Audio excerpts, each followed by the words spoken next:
awful expensive 6,000 square feet. Well, that would be okay for our, from our. Not really. It's going to be a great center. I mean, I'm sure. it really is.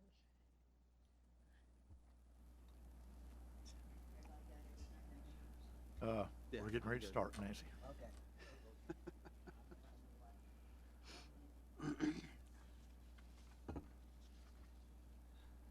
Good morning. I'm Dave Crouch, and this is the Public Affairs Roundtable, our monthly program that is produced by the Chamber of Commerce of Williamson, Inc., as we're affectionately known.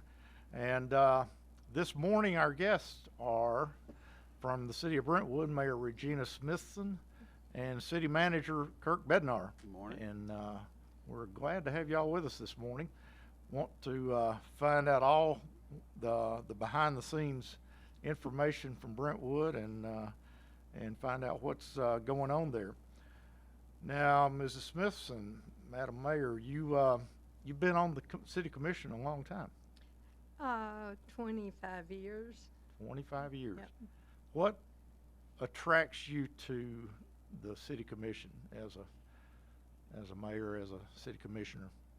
What makes you do that? Well, the typical answer is, of course, I love Brentwood. Mm-hmm. I mean, and I really do love Brentwood. Right. The more important answer is it is really a good place to be a community servant, because I think that we have a city that I love, a staff and fellow commissioners that have integrity. Mm-hmm. It runs like government should run. When I got on the commission, it was an A+ rating with the Standard & Poor's and Moody's, if it was at the time. We've had 6 rating increases since I've been on the commission, which is now AAA. Right. Never raised property taxes since I've been on. Okay. And it's a group of people working together for the residents instead of hidden agendas. And I really mean that. Right. I know that sounds kind of Pollyanna, but it truly is. And that's the reason I'm willing to serve, is because since I've been on, I have never seen a shady deal or anything that would challenge my integrity or the integrity of our staff. So I'm willing to be part of that. Right. That sounds good. We hear all kind of bad things about government, but it's good to hear that y'all seem to have it together, and you enjoy being a part of it. Kirk, you're a little over 3 years into the city manager's job. Is that right? Yeah, about 3.5 years in as manager, about 16 years total with the city. You were assistant city manager for 13 years prior to Right. that. So, and you're from Illinois. How did you end up in Middle Tennessee? From Texas, of course. I grew up in Illinois, a little bit, about an hour and a half outside of Chicago. Went to college up there. Went to graduate school at Indiana University, and then from there took a job with the city of Fort Worth, Texas, Okay. back in 1989, and spent 6 years there, and then moved up to Middle Tennessee in 1995, and actually worked for the University of Tennessee with their Municipal Technical Advisory Service, which is an agency of the university that provides technical assistance to cities around. So my area was kind of covering the southern part of Middle Tennessee. Okay. Got to know a lot of cities there. Got to know Mike Walker, my predecessor in Brentwood, and so when the opportunity came up in 2000 for the assistance position in Brentwood, Mike was kind enough to select me for that. Right, good. Now, I kind of did a brief look at the recent agendas of your city commission meeting. There wasn't much going on. We like it that way. Now, you look at the planning commission meetings, there's a little bit more excitement. And the one coming up, I think you've got the Brentwood 2020 plan, the adoption of the major thoroughfare plan, and and one office building in Maryland Farms, it looked like, and the rest of it is pretty much boilerplate stuff. So it's, things are pretty much on an even keel right now. No new major developments being proposed, no big changes coming up, it looks like.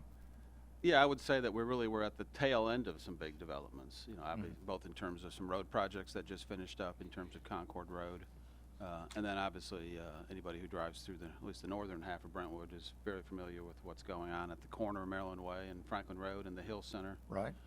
The first phase of that will open up at the end of October when LBMC occupies that office building there on the corner. So Okay. there's a lot going on, but it's things that have kind of already been through the approval process and are just kind of finishing the build out. Right.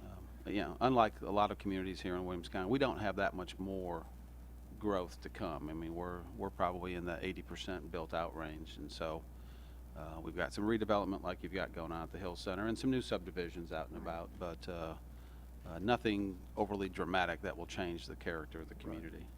Now, current population of Brentwood, Mayor, is what, about? 40,401 was the last census. Now, we don't know if there've been a couple more born or a couple more that's passed away, but that's what it was. 40,000. Now, when you're built out, what do you anticipate the maximum population of Brentwood will ever be? Probably, would you say close to 60? Yeah, I would maybe? say it really depends on some things. For instance, does something happen on the Turner property or not, or some of Yeah. those bigger tracks, but somewhere in the 50, 55, maxed out, maybe closer to 60. Right. Now, I really intended to visit this later, but you've reminded me of this question in my mind. And this goes back 25 years in my memory, but to be kind, I guess, the city of Franklin has adopted higher density because the officials were afraid that if we didn't have the higher density, that the tax base wouldn't support the infrastructure of the city on a 1 acre per house basis. But y'all seem to have, well, your AAA just adopted a new budget that is balanced. I suspect, I didn't look at it, but how do you do it with 1 acre density? And maybe Mayor Smithson, you can tell us how that works. Well, we're really smart.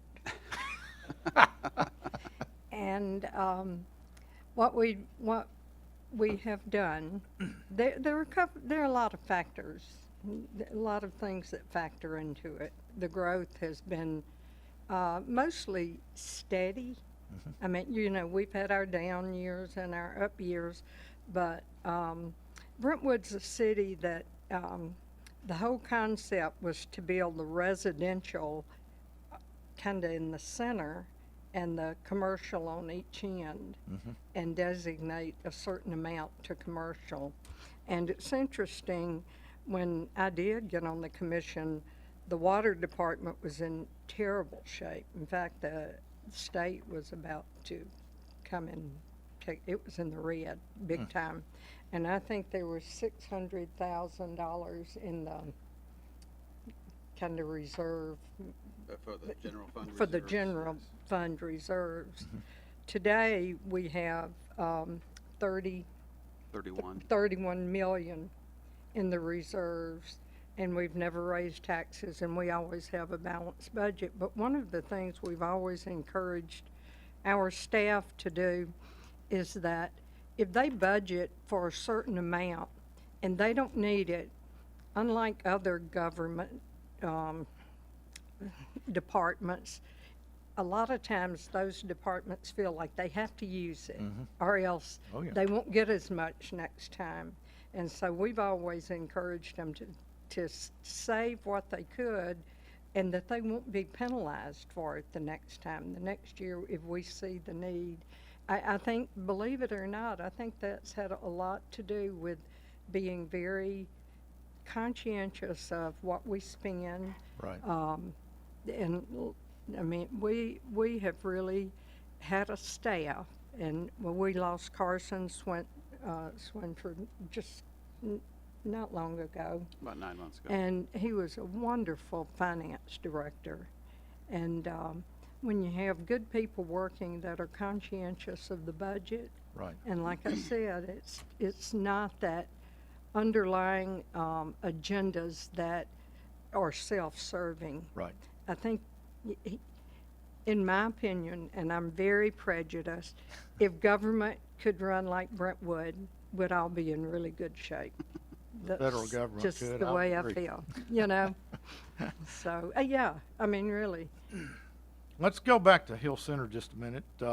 It's, now you say the first section of it is due to open next month? Is Yeah, that right? Well, actually, yeah, we're still the end of September here. Yeah. aren't we? Right. So yes, I think LBMC, Lattimore Black Morgan Kane, the accounting financial services firm, is scheduled to occupy their office space there on the corner on October 24th. And then the first restaurant, Uncle Julio's, will open shortly there afterwards. And then several more of the retail restaurants will be opening over the course of the rest of the remainder of the year. Okay. Well, yeah, and we just had Del Frisco Grill come in last night for their beer permit, and they said they would open the week before Thanksgiving. Okay. And so there's going to be some nice shops and restaurants in that center. Going to be, now, LBMC, how many employees will they have there? Is it three? I want to say, yeah, 300? 350 or somewhere in that. 350. yeah. Basically, they're gonna occupy the But, whole building there. yeah, and they plan on increasing that, but Right. that's what they have now that's moving. Yeah, they're going to take about 75% of that building you see on the corner, and Merrill Lynch has the remainder of the space. Okay. And, any other major tenants, that are coming down the road? That building will be full, and the other building that's just going up now, that'll be ground floor retail. I mean, there's several restaurants Right. and those kind of things. As far as major office tenants, First Tennessee Bank will take I think one floor of the what we call the A building, or the second building you see going up right now. Okay. And I think there are some that we don't know about that are in the works, so, Yeah. you know, Mr. Granberry has said they're real pleased. Right. with- As far as commercial development, in Brentwood, in Maryland Farms, the only other thing going on that I noticed was the, Virginia Springs, which is on the Granny White end of, the development. Does that pretty much develop out Maryland Farms? Yeah, it really does. It doesn't mean that there would not be buildings renovated, Okay. obviously, because there are so many of them that are, some of them must be 25, 30, Some, yeah. Some of 30 the years first ones old. are almost 30 Right. years old. So, you know, there could be renovations that would change a little bit the occupancy rate or something like that, but Right. not much. Okay. But yeah, as far as vacant land Mhm. goes, yeah, the last two there on Virginia, at Virginia Springs, corner of Virginia Way and Granny White, are really the last significant office sites, Right. other than redevelopment. Right. Now, across the street, Kroger is doing a big change, looks like. What, now, are they tell us what's going on there. It appeared to be a lot bigger than I realized when I Well, was I reviewing believe this. Yeah, they can took- can we say who's going in there?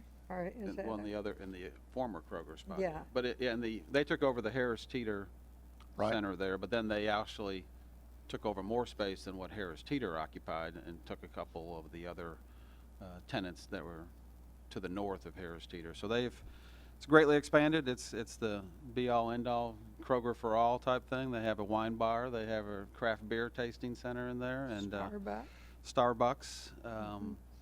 And so it's if anybody who'd been in what I would call the old Kroger there in Brentwood Place Shopping Center and walks into this one, it may take you a little while to find your way around. It may take you a little while to find your way out of there once you get in there. But Yeah. it's a significant place. And then, as the mayor was alluding to, in the old Kroger space there in Brentwood Place, we know that Steinmart is moving back You know, they were in that Okay. shopping center, moved down to the Cool Springs area when Nordstrom came in, and now they're Right. moving back to the Kroger spot. They're not taking all of the old Kroger space.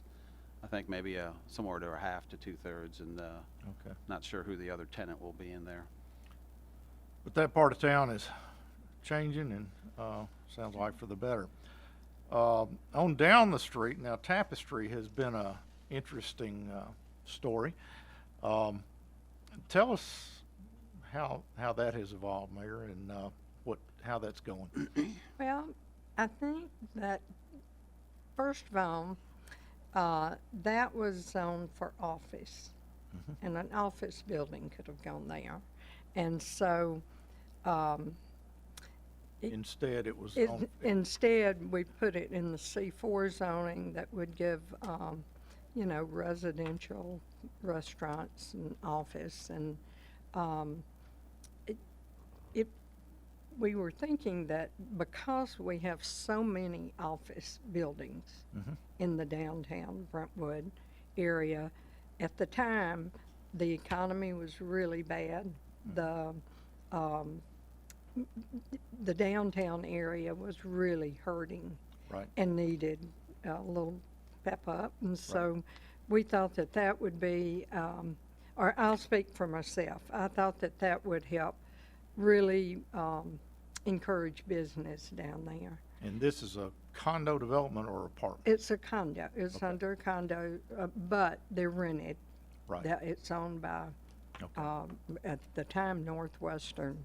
And I guess it Yeah, might. Bristol Development developed it. Yeah. Northwestern Mutual was the financial backer of it. okay, And so my thought process was, with the traffic like it is, and the 8 o'clock and the 5 o'clock traffic, instead of having that type traffic pattern, our traffic engineers said, a more diversified traffic pattern would probably be helpful. right, And we did not have that type. Walkable, walk to work, being able to walk to work type situations. right. And personally, I think it's turned out very nice looking, and I think it's 90% occupied. Yeah, the last report we had from them, I think it was 98% leased and 91% occupied, so. And there are So just 63. so our audience will understand, it's a 450 unit condo development, 393. which is out of character with Brentwood. Is it the only multifamily project that's been approved in Brentwood recent years? Oh, yeah, but it's not the only condos. Right, And what happened as far as like Windstone is we changed the zoning so that we could have a more diverse housing situation. We had R1, R2, which is 2 acre and 1 acre lots, and then we had OSRD, which is open space residential development, and that still allowed 1 acre per home, but it didn't have to all be cookie cutter Right. lots. So the OSRD IP, which was an innovative project, allowed for condominiums. I think 10% of them had to be 2,500 square feet or less. And we thought that that would really encourage a senior living type Right. situation. Well, it does if you want to start out at $750,000 for a condominium. The end result is beautiful, what Windstone did, but it didn't accomplish what we had really hoped that it would for our seniors. And so with this particular development, I think that with it being either office or something that would give people smaller units, and right now we did get the count of 63 students are in school. People were real worried about it just being so many coming in, and right. we do have a limited occupancy in there, or Bristol does. They agreed that and one bedroom, 2 people, and a 2-bedroom, 4 people Okay. are the max. So, you know, we put limits on it that we think would help it not just inundate our school system and have some kind of Right, ability to see how many would be there. right. And you know, personally, I do know a lot of people that live there and walk to work. So I'm glad that that that's many- happening. That's that many more people that are not in the traffic That's light right. up front. So would you approve any more multifamily in the Maryland Farms downtown area at this point? No, Why not? because I went through Tapestry. Okay, I mean, you know, it was for a different time period, and like I said, the economy. We had merchants come up to us that said, you know, if we could just have 10 more customers, mm-hmm, we wouldn't go out of business. It was a really down time mm-hmm, for the economy. And that was my main objective, and also to help, I hoped, the seniors. right, I mean, someone like me that my children live in Brentwood, my grandkids live in Brentwood, mm-hmm, to be able to stay in Brentwood in a small unit would be very attractive to me. right. And so I was hoping that those kind of situations is what we would accomplish on doing that. And I think it's turned out fine. I would not approve anymore. Kirk, is there anything you'd change about Tapestry now with, Probably the pace that it was built, to be quite honest with you, because I think Slow. that added to some of the community concern that kind of fostered for a while, because they built parking garages first, which is the way they needed to build it, but those sat for about a year or more, and it looked like an abandoned project, and so it gave some of those folks who were vocally opposed to it the opportunity to kind of take some shots at it. But as it's turned out, as the mayor said, I think it fit a need that was in that area. right, And from a traffic standpoint, it's considerably less than what it would have been had it been a couple office buildings. right, It has, if you talk to the folks from Boyle that own City Park, you know, they bought that. It used to be the Synergy Office Park. They bought that office park after Tapestry was underway, and they will tell you that that was a factor in their plans for City Park, the fact that you had several hundred people who were going to be walkable to the restaurants and the shops that they've just put in there. So I think it had its impact. We did some streetscape work along Centerview, made it much more pedestrian oriented. So I think it's done what it planned to be, as the mayor mentioned. Yep. There's really not, at this point, of community support for that type of use other places. It's been taken out of our zoning ordinance, so at this point, there really isn't an opportunity under the existing zoning for another facility like that. okay.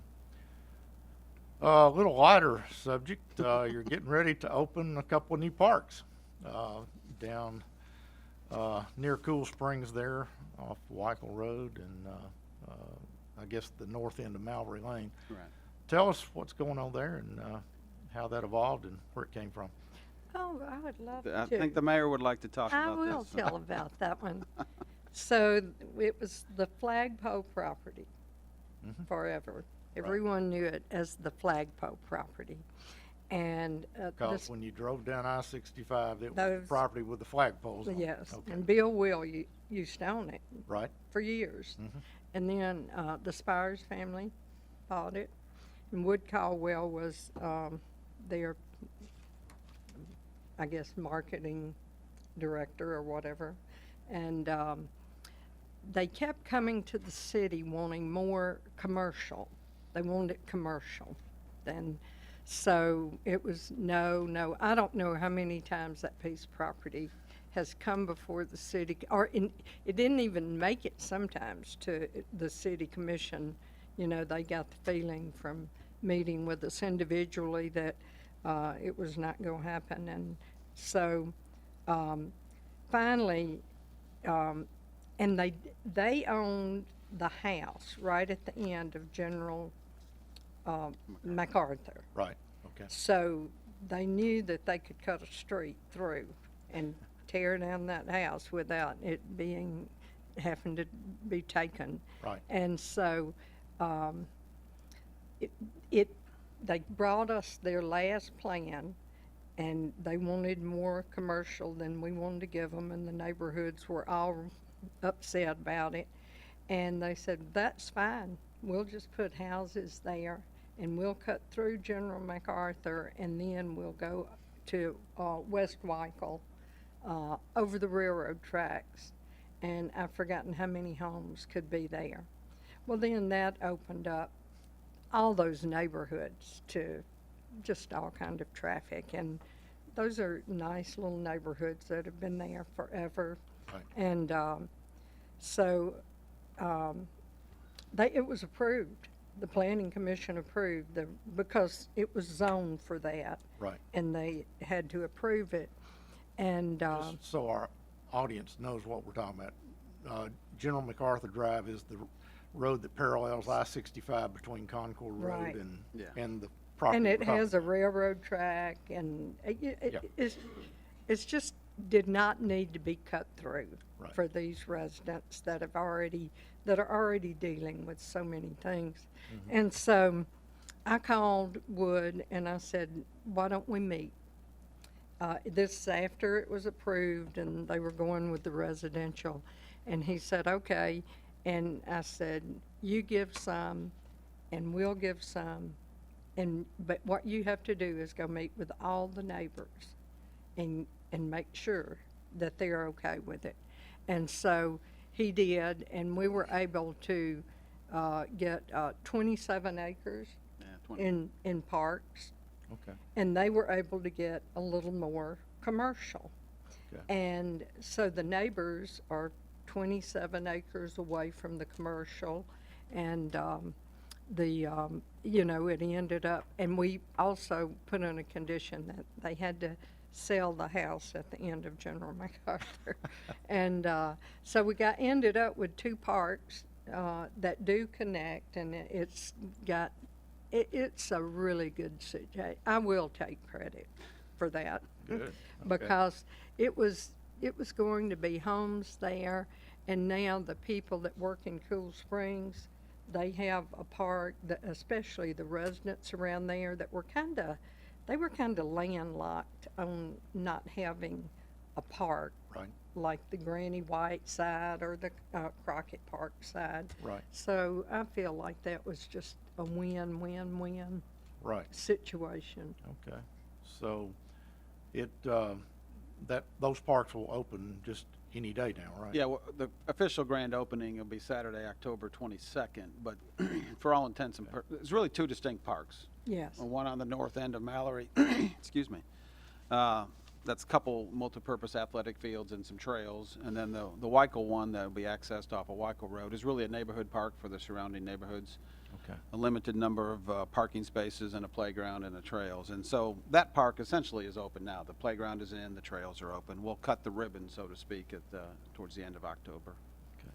And it was interesting because in doing this, we found an easement that between two homes that we didn't realize that gives the neighbors that Access, street General MacArthur, access. yeah. Yeah, instead of having to walk all the way up to Instead of having them. to tear that house down. So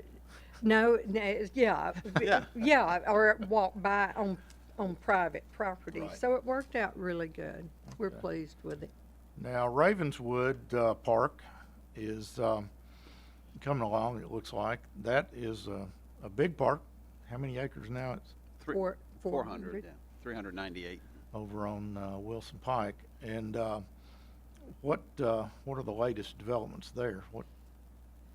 Well, one of the sad things that happened is the old kitchen that we were really excited about when we had the what was it, the brick men? Yeah, go we in? were doing some, we just replaced the roof on the old historic mansion where we have a lot of events and stuff. And adjacent to that, not connected, but adjacent was the old kitchen building. Back in the, those days, the kitchens were always separate. Right. So we had planned to do some roof work on it, and just from the exterior, you could see where some of the brickwork needed to be fixed. And as we got into that project, we discovered that a large majority of the bricks that were holding up that building, the interior parts of those had deteriorated to almost nothing. So we had the decision of essentially taking it down brick by brick and little by little and rebuilding it at a significant cost, to be quite honest with you, or taking it down. We couldn't leave it. Our architects and the construction folks said that they could not guarantee that it wouldn't collapse on itself at some point in time. Right. And so for a building that we had no program used for, we decided to, from a safety standpoint, take that down. We've preserved the bricks, and we'll make a final decision later as to whether we rebuild a replica or do some type of other patio type thing with the bricks in that area. But otherwise, out in the park, we are starting phase 2 construction. First phase was all the utilities and the road infrastructure into the park, and renovation of the home, and then the construction of the hiking trails, which we have 5 to 7 miles of hiking trails up in the hills there. Phase 2 will actually be on the south side of the park, there on the front part. A couple athletic fields, playground, picnic shelter, and some additional parking, and that is underway and should be done by late spring next year.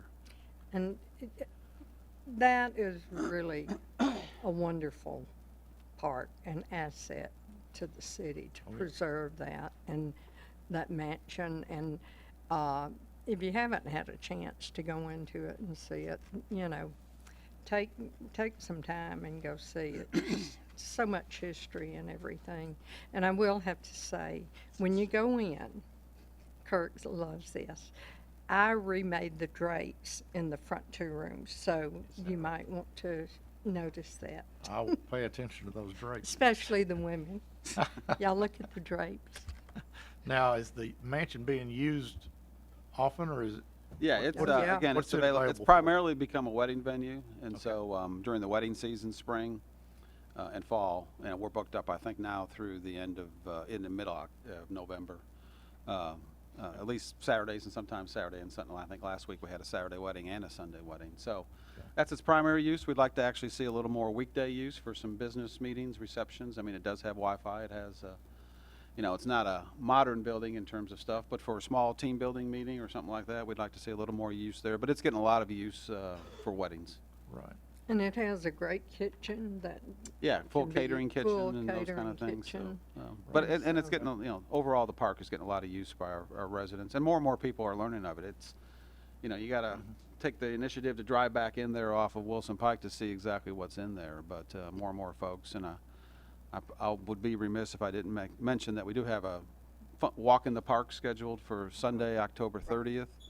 Our Citizens for Brentwood Green Space are coordinating that, but all the proceeds from the walk come back to the city for improvements in the park, and that group has done a lot for us. yes. And they're actually funding the picnic shelter that's part of phase 2.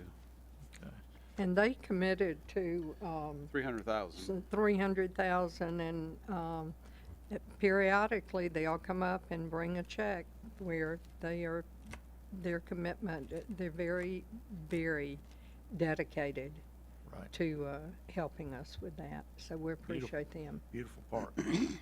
And there's lots of things I would like to talk about. The bike committee just did a year-long study, and there were some interesting pieces of that. But in the interest of time, I want to move on because the Brentwood 2020 plan, y'all put so much effort into that. I want to get into it. One other thing before we get there, though, is the schools, Brentwood High School, Brentwood Middle School. I think there's some big changes planned there, or some big changes wanted there anyway. Yeah, I'll kind of give an overview, and then the mayor can jump in here. But and it's been pretty widely reported in the newspapers around town, and I think they just received funding. But the county Brentwood High and Brentwood Middle are kind of on the same campus there, right at the corner of Murray Lane and Granny White Pike. And so they need additional capacity there. The availability of land in that part of the city for a different school site really is not feasible, both from a just availability standpoint, or even if it was available, probably a financial standpoint. So they've come up with a concept, and kind of a phased concept relative to modifying that campus, and it includes an additional building kind of between the two schools right now, fronting on Murray Lane. That would be primarily a science building, I believe, that would include classes for both middle school and the high school. They'll have to add some parking, and in doing that, probably have to put artificial turf on the football field to allow for more use for practices and stuff. The biggest impact from a city standpoint, obviously, is the traffic impact. They are proposing an additional access point off of Granny White Pike that would come across the southwest corner of Granny White Park, that we'll have to grant an easement or some land to them. And school folks came to the commission briefing about a month or so ago and kind of went over that. I think we're certainly willing to work with them. I mean, obviously our residents who go to those schools place great value on those schools and would prefer to see the kids stay in that school district as opposed to potential rezoning elsewhere. So Right. while there may be a little bit of a negative impact during the school rush hours of some additional cars there, that's one of those things that you hope the community understands, that may be the lesser of two evils relative to where your kids go to school. Right, right. So, Well, we certainly hope you don't do anything to upset the football program, because Franklin has enjoyed playing Brentwood schools this year, and Centennial has. So, but we'll move on from but that. you forget about a state championship last year, Yeah. Ravenwood. So, Okay, Brentwood 2020 was, well, you did this first several years ago. Envisioned what you wanted Brentwood to look like in 2020, as I understand it. And so this past year and a half, you've been doing a revision. Tell us what the process was, what the objectives were here. Well, first of all, we had a Brentwood 2000 plan Okay, way back. way back. And then when it got closer, my, how time flies.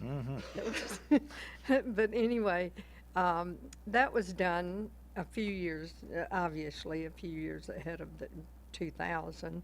And well, I can't remember what year that was done. But then, as it got closer, we totally updated. It wasn't a revision to the Right. 2000. It was a total redo, and we ended up with the 2020 plan. This latest was an update to the 2020 plan, and You survey all the residents of the city. yes, Yeah, I'll, just once, or it well, seemed we like multiple times. we almost. did. We hired an outside consultant to kind of walk through us. We had done a kind of a simplified update Right. back in 2006, and then kind of the economy bottomed out. Not a whole lot changed, and then as we got into 2013, really is when we started this, which seems it was a long time ago. But and that was really in the midst of some of the controversy about town center zoning and some of those Right. kind of things. So we just felt like it was time to do a more thorough update. Right. Gauge the opinion of the community. So we started in fall of 13 with some community meetings and public input sessions. And then over the course of 2014 and into early 2015, did 2 citywide surveys. So a survey mailed to every household in the city.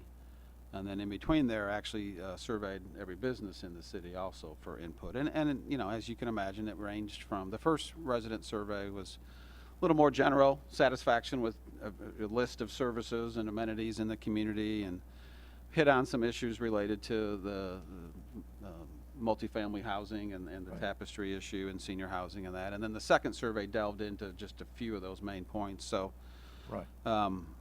so that went on again for about a year and a half of surveys and input. And in the course of that, the town center zoning and the multifamily issue was the key one, and the surveys reflected that, quite honestly. Yep. And the commission, even before the update process was done, went ahead and tackled that issue with some changes to that zoning. Okay. So finalizing the update kind of got put on the back burner as we actually addressed some of the more important parts of the input that we've gotten. So now we're at the point of actually kind of buttoning it all up, actually producing the document. The end result really is that the overall vision, goals, and objectives for the community haven't changed that dramatically from what they were in 2020. Still a low-density residential community, historic preservation, green space preservation, those types of priorities. So hopefully here at the October 10th meeting, we'll formally adopt it. I'm going to ask the commission, since we went through a pretty thorough process here, for them to consider maybe adopting it as at least a 2025, if not a 2030 plan. Right. Because I don't believe there's going to be much change in terms of the vision of this community in the next 4 years. So, Right. and by that point, I'll be gone and retired, so I don't have to do it again myself. So, Any surprises? Did you learn anything that you weren't expecting? You already knew what some of the concerns were, but any real surprises come out of the process? It was very similar. You know, yeah, I would say, again, you know, at the start of the process, we were still in the middle of the general community debate about a tapestry and the mixed use of things. Right. And it was right after the first proposal for the streets of Brentwood at the Hill Center. So there was a lot of that emotion still in the community when we started that.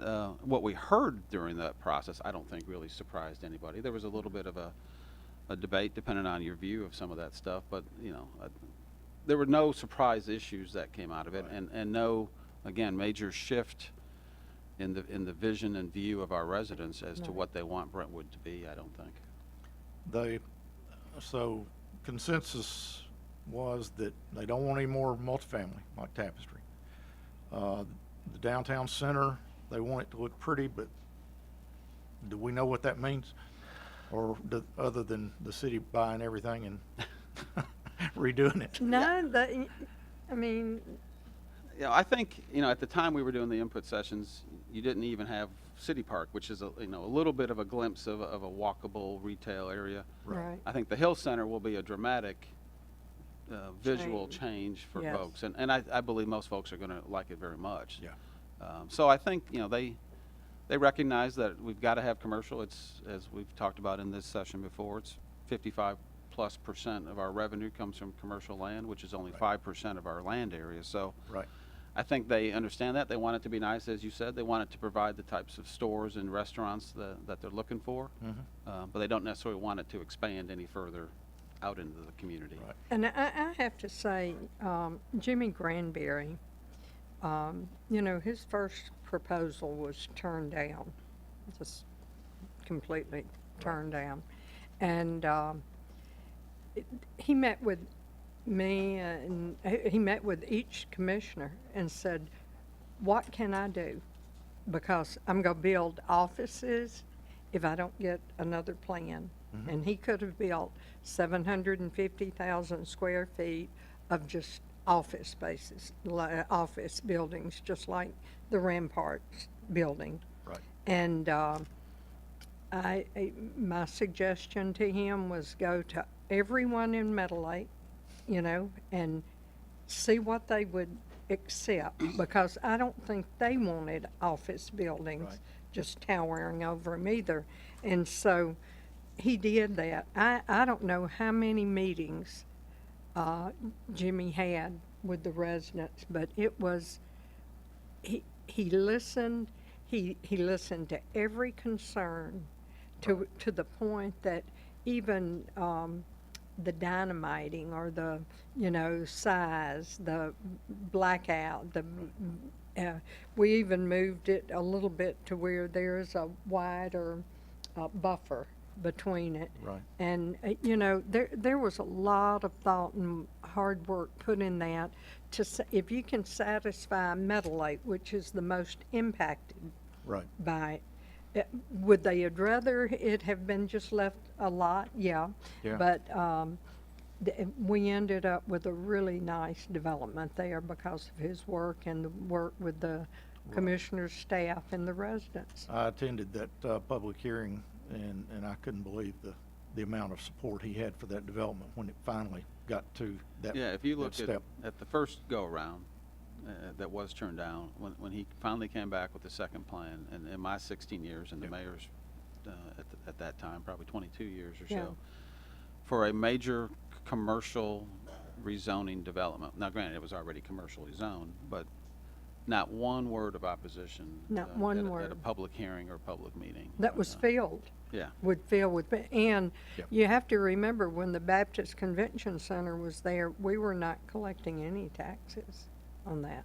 Interesting. And so that, you know, Yeah, well- we didn't do it for that reason, but Jimmy did it for the development, so. Well, we've got 2 minutes to cover the Turner property and the major thoroughfare plan. So the Turner property is always a major concern. I know of Brentwood. It's the farm that lies between I-65 and Franklin Road there at Concord. Anything going on there? Anything planned? No, I've had no contact with Mr. Turner or any of his folks really for the last 12 to 18 months. No conversations at all. Nor have I. We won't get to that part of the major or the Brentwood 2020. Moving on to the major thoroughfare plan, I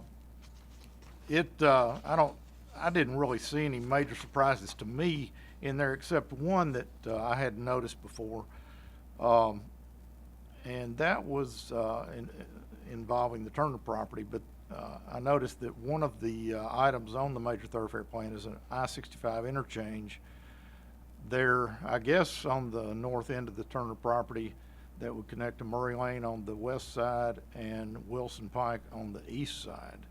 Is that, I mean, that's a project that's actually been in the major thoroughfare plan for 20 years.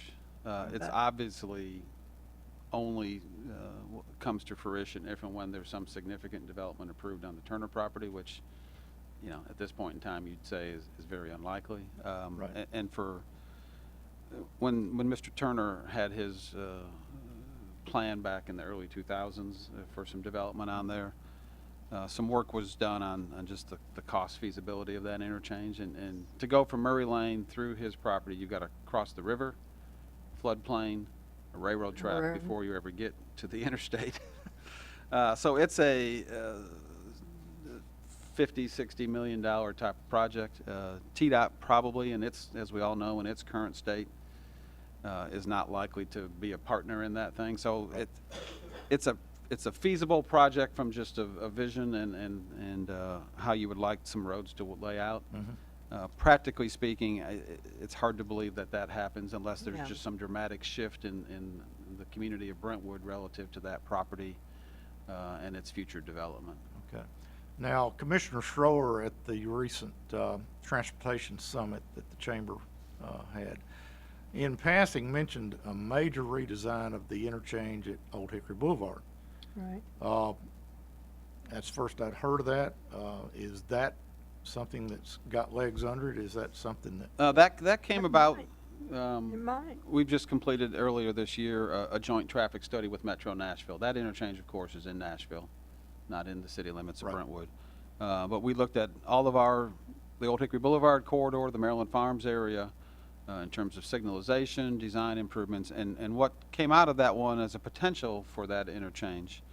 From a traffic engineering standpoint, you know, left turn lanes on and off to get on the interstate are a killer. So Yeah.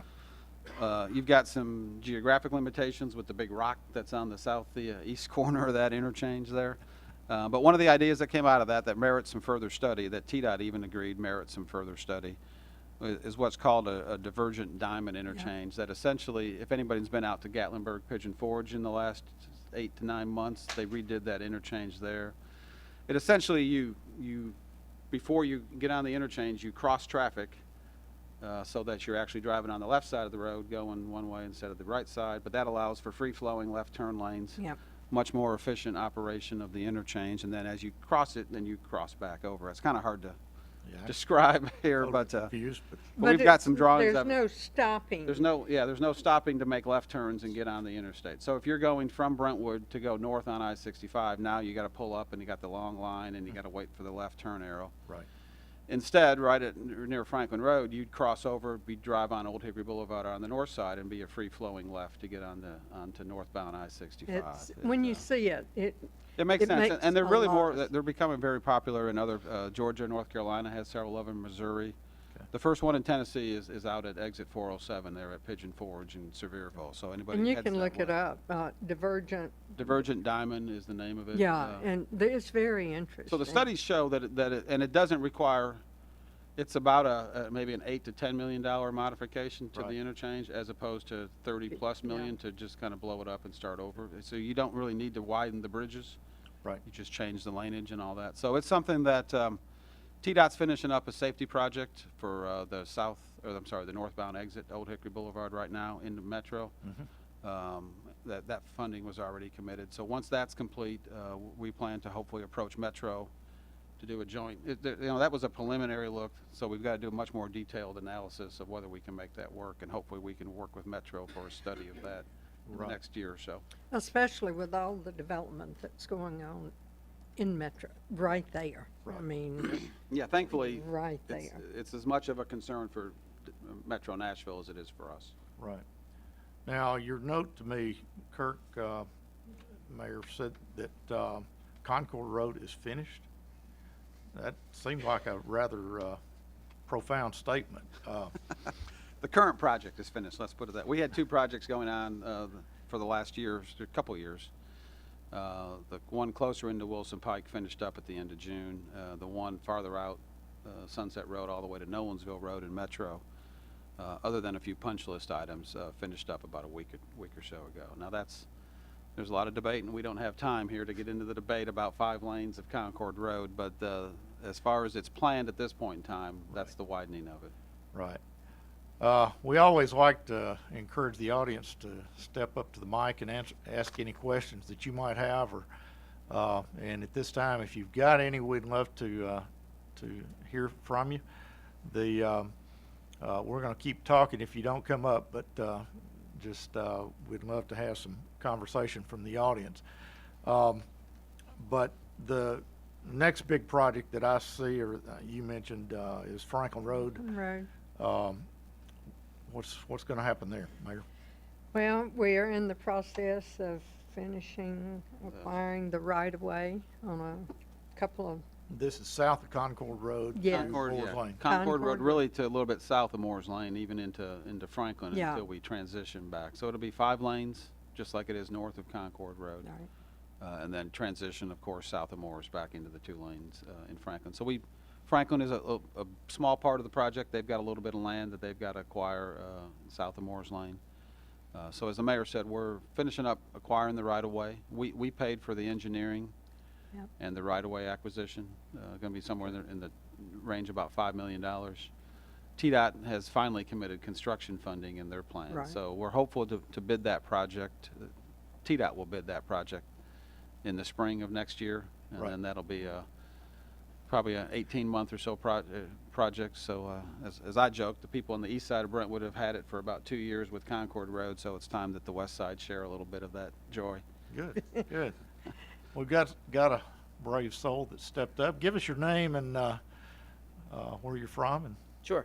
I'm Scott Peterson. I'm the CEO of a new hospital that just opened in Franklin, and I live in Metro Nashville. So I drive through you guys all the time. I was interested to hear your estimate on population build-out. You're bracketed, bookended by a lot of growth, talking of close to 1 million or 100,000 people in the next few years, and you're talking about 10 to 15,000 in Brentwood. What is your vision, talking about 2020, from a 30,000 foot perspective for Brentwood? Do you have a vision of what, or any other metro model of what you guys might be in the future? What do you see Brentwood being if you've got commercial and residential going up all around you, but yet only growing about 10,000, 15,000 people? I see Brentwood, that's 1 acre density, and the commercial still where it is, and a lot of people coming through it. Yeah. I mean, Is there another city kind of in a metro area that you can point to and say, this is kind of what we want to be like? Is there a vision? You know, I think of like how Denver and Boulder kind of grew around each other, and there's a lot of little towns and cities within that area. We're very limited on anything that we can do because we have Nolensville and Franklin and Nashville, and I mean we're in the center of a lot of growth around us. Right. And as far as, I mean, we're very limited on what we can do, and we don't want to have higher density in Brentwood.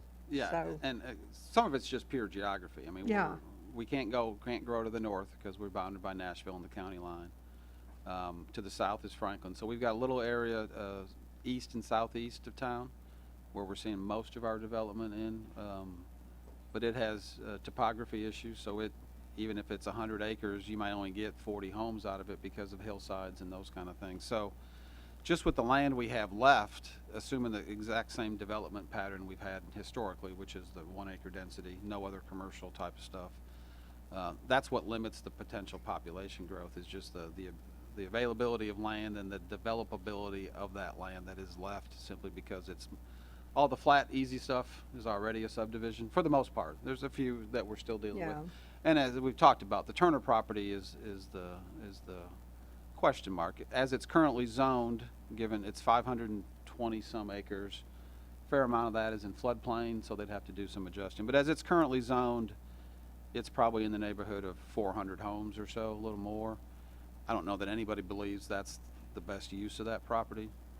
But the other part of this, in terms of what we've got to remember, and a lot of folks don't understand, is all of our infrastructure, water, sewer, primarily, we don't control that. We don't have any of our own plants. We have to buy all of our water, and we have to ship all of our sewage. So we have all of that capacity in our system, and that we've contracted for with our providers, is all based upon that 1 unit an acre density development standard. So even if 7 new commissioners were elected and they wanted to max out development, expand commercial, do whatever, one, they probably wouldn't stay in office very long. But if they were, that was a decision.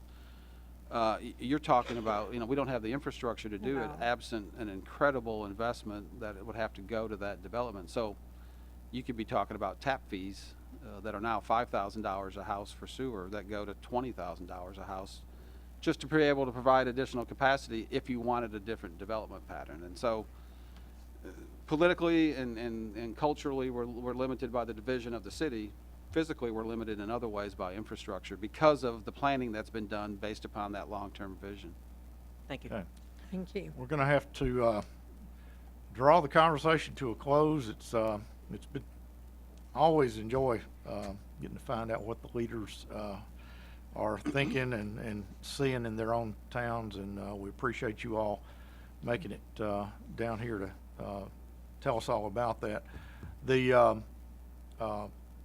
The only, I'm going to ask one, we got another minute, so but retirement housing seems to be a little bit of a conflict with the 1 acre zoning in the 2020 plan.